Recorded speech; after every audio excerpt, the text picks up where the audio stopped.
It's 12 noon Eastern time on a Friday afternoon. And what does that mean? Means it is showtime here on the CVC Home Service Success Network.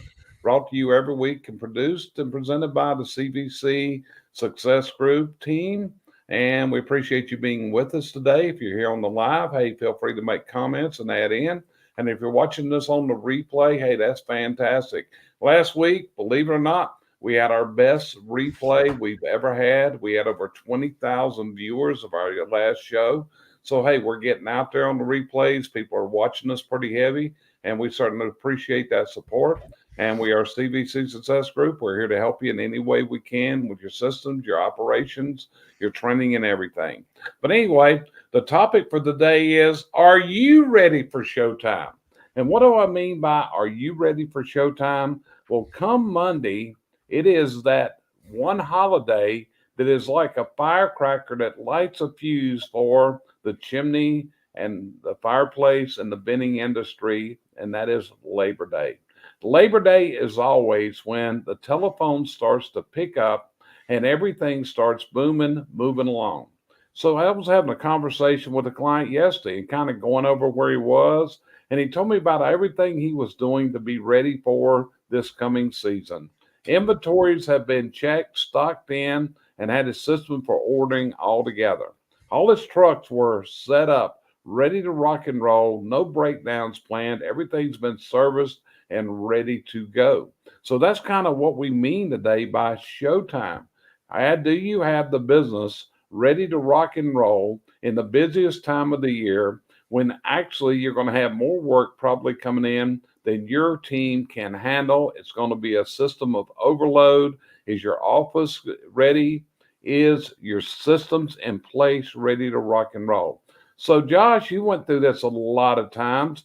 What's it like for a company to get ready for what we're calling today showtime, which is the fall season of the year? It can be pretty hectic because you want to, we're trying to make sure, any sort of stock orders are getting done. For little things, it could be as little as a drill chuck adapter, making sure you have spares of that, spare tools. You're trying to coordinate with your dispatcher to make sure they're following their policies. Because, we had one cold snap and the phones here recently lit up. But as you know, after Labor Day and the next cold snap, they're going to be super crazy. And making sure your dispatchers, we always had an issue with, we had more service calls than we could load the service within the first 2 weeks of the season. You could load up the whole season with nothing but service calls. So making sure you have policies to make sure you can get your installs done and things like that. And so your schedule leaves space and breathing room. Okay. So let me ask you this, Josh, and I'm already hearing people that are saying there's materials that are hard to get already, such as the other day, I saw somebody make a comment that a major supplier was out of 316 alloy venting materials. What do Yep. you do if you're running a business to ensure that you've got the materials that the supply chain is not going to put a damper on your sales, your efficiency, your production work? So I saw that post. That was a specific post. So that I'm pretty sure that one's if you need the 316 inner, you're doing coal or oil, which, that's harder to find. I set up our business, so we never, other than the appliances, we never advertised manufacturers of materials. So we would advertise fixes. So that allowed me to go to any of the major suppliers for venting materials at any given time. Got you covered. So you got to have your eyes open for this. This can be a problem. This can put you in a really tight and tough position. So, Cheryl, what about your point of view? You actually ran a different kind of company, which was a manufacturing company that your season there was in the springtime. In the springtime. So, what from your aspect, how did you look at getting ready for showtime, which would start in late winter for you in that business? Well, the one thing we did, because we sold so many fire pits, we would pre-bill fire pits during the off season. Yeah, was it an expense? It was, but I could easily get material. I could easily get the labor was there because that was our off season. And we had at one time almost 450 fire pits sitting there ready to go. So it's just a matter of thinking ahead. And like, like Johnson was saying, that's the biggest problem. People don't think ahead. If you've been in a business, I was in that business well over 20 years. So if you've been in it for any period of time, you almost know the day things are going to start, and you almost know the same day that it's going to stop. So you've got to prep for it. We pre-bought supplies. I'm sure Josh pre-bought. Tons of pre-buys. So that's what in the hearth business, that's called early buys. And if you didn't buy enough, if you didn't get yours during the early buy season, then sometimes you got caught with your pants down. Yeah. And when we were in the fireplace and we were in the patio business on the retail side, yeah, we entered in the season and we were stocked up on appliances. We were stocked up on gas logs. We were stocked up well on venting materials and tried to stay ahead. So we're pulling from our inventories, but you got to be really careful because you can get overstocked to a point that can cause a financial issue. So you got to be real careful. This is part of managing the business to the best of its ability. Now, something else as you go through this fall, because it's going to get busy, things are going to stress.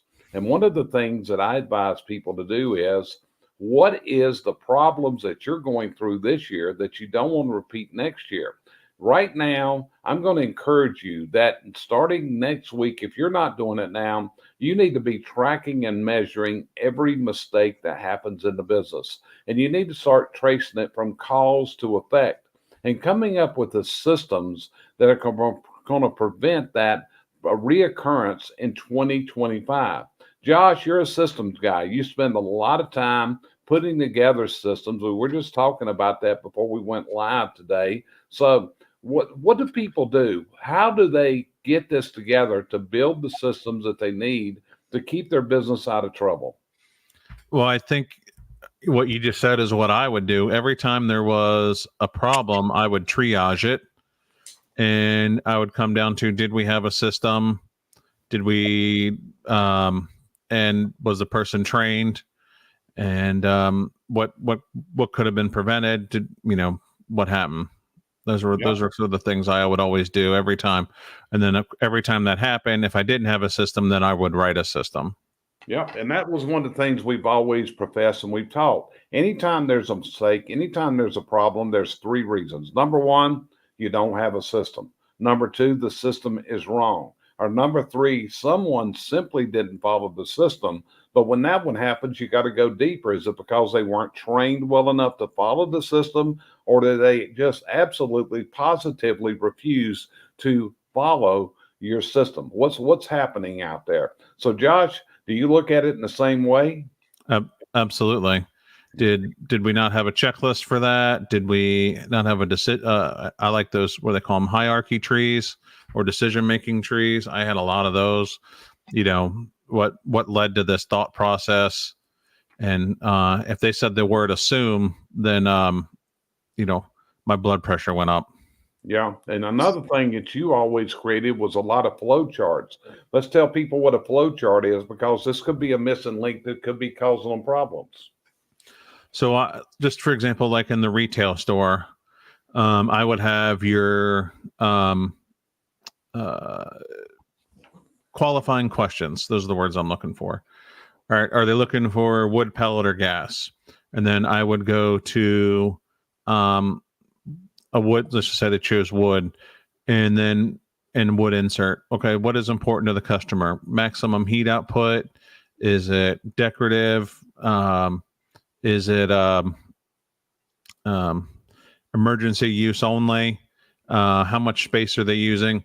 And so what that would do is it would lead you to certain product choices that we would have available.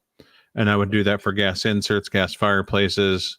That way, the average salesperson or technician can't retain the amount of fireplace information like I did.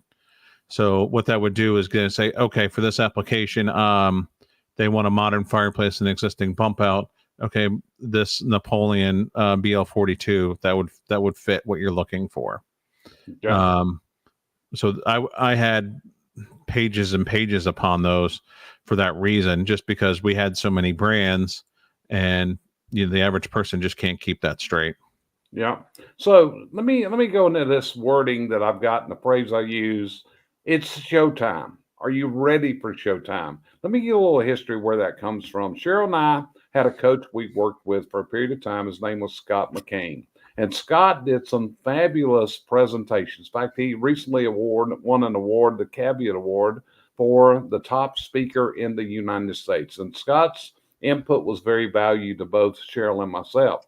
So this is kind of what we're facing. As the coming months, the phone is going to be ringing. Your technicians are going to be going to houses. And what they've got to do is they have to psych themselves up, because every single time that you are on the phone with the customer, every time your technician visits a home, what's happening is it's showtime.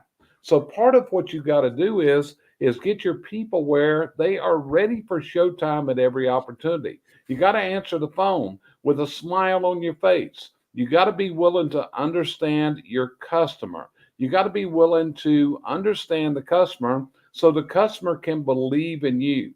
So the word showtime is more than just getting ready for this coming fall. It is also to be ready for each and every customer reaction or interaction you're going to have over the coming months. Cheryl, as I go into this talking about showtime, what does that bring to your mind? Well, the one thing I always, that Scott would talk about, and this is the way I've always felt. We always get up and we say, it's showtime. Boom, that's early in the morning. And the program's supposed to run. But what you've got to do, your CSRs and your service tech has got to treat every customer like they were the first customer of the morning, right after showtime started. People tend to dwindle down, and it just, that one time showtime doesn't work. It's showtime every time you speak to somebody. And Scott is very prevalent with that, because he's like that to everybody. He's present with the person that he's with. And that's what I feel like it means. It's, showtimes, it's the 1st of September or the 1st of whatever month your business starts. But every moment that you meet someone is a new showtime. Yeah. And that's what I kind of want to close this with today. You're going to be overrun with an influx of customers over the coming months. Are you going to be grateful for every one of those that calls? I think it's really depressing when I see people complain that their customers are calling and they have questions, they have concerns. And often I see business owners, I see technicians, I see CSRs that just refuse to understand why the customer is asking these questions. So I think what we got to do is besides shoot some dogs, I think what we got to do is have our minds right, keeping our culture out there, keeping our right impressions going with the customer. So Cheryl, you got any closing thoughts on showtime today? Hey, every day you wake up is showtime, regardless of whether it's business or personal. It's always showtime. That's it. Josh, what about you? You got any closing thoughts on it showtime? No, I would, gather the troops and, explain, the workload and, those things, and making sure we're dotting our I's, crossing our T's, and doing our planning and things like that. Just taking a few hours could really make a big difference in your season. Yeah, you got it, brother. Well, listen, we appreciate everybody joining us today. I hope you have a fantastic Labor Day weekend. It'll kind of be the last hurrah. Frost is coming on, cooler weather. This might be your last chance. Take a little swim in the pool, down at the beach, or the lake, wherever you're at. But enjoy your weekend. And we want to thank you for being here today on this presentation of the CVC Home Service Success Network. Let us know how we can help you move to your dreams in business, because we're ready for showtime when you're ready to contact us. And with that, we'll end this broadcast. We appreciate you being here. It's been an honor, it's been a privilege, and it's been a pleasure as always. Have a fantastic weekend, folks.